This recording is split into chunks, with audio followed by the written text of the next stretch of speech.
नमस्कार दोस्तों, स्वागत करते हैं आपके अपने YouTube चैनल PCM स्टडी में। तो आज हम आपको केमिस्ट्री का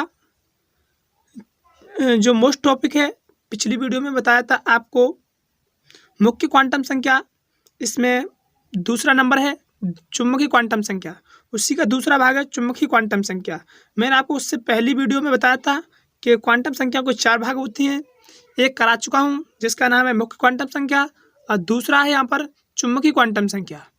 क्लियर है ना? तो चलिए, ये बहुत मोस्ट टॉपिक है, एग्जाम में इससे भी बहुत अच्छी तरीके से पूछ लेता है।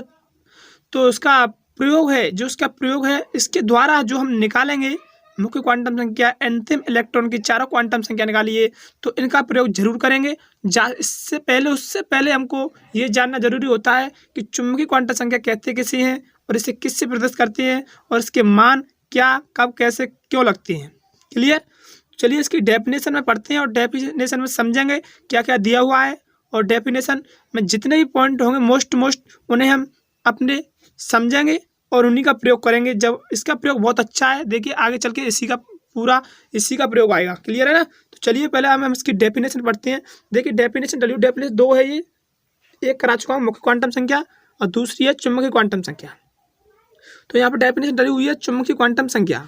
तो इसकी डेफिनेशन पढ़ेंगे कि चुंबकीय क्वांटम संख्या इलेक्ट्रॉन के उपकोष में उपस्थित स्थिति कक्षक को बताती है। ठीक है ना? आप समझ पा रहे होंगे।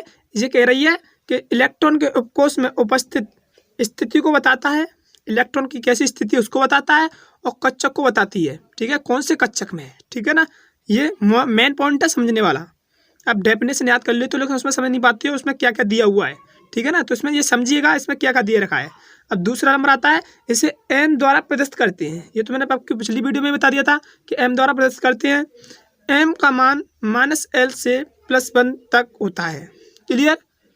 ये मेन पॉइंट है, ध्यान रखना। इसमें ये डेफिनेशन इसलिए बता रहा हूँ मैं, इसे तो आप वैसे भी याद कर सकते थे इसे, लेकिन मैं इसीलिए बता रहा हूँ, इसमें आप समझ लोगे तो आगे आपको नेक भी दिक्कत नहीं आएगी। ठीक है ना? चलिए अब यहाँ पर कह रहा है शून्य सहित होता है।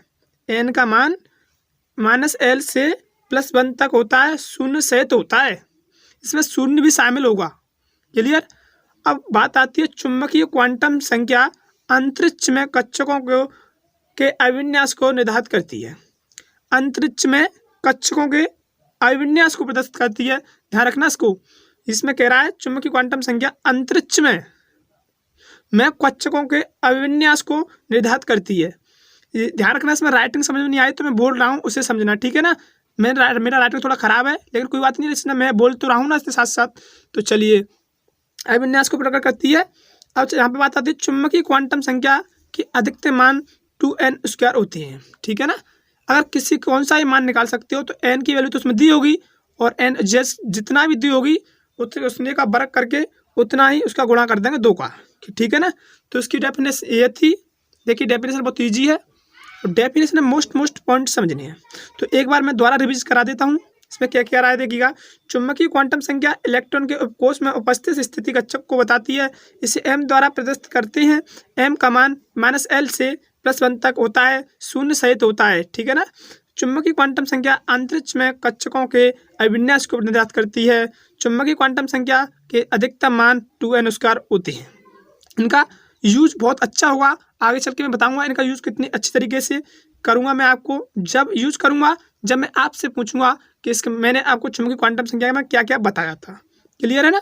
तो आज के लिए इतना ही छोड़ते हैं, मिलते हैं अगली वीडियो में। इसकी 4 क्वांटम संख्या हैं, 2 तो मैंने बता दी और 2 और रह गई हैं, उन्हें भी अगली वीडियो में बताएंगे। तो आज के लिए इतना ही काफ़ी है। इसकी परिभाषा पढ़ें और याद करें।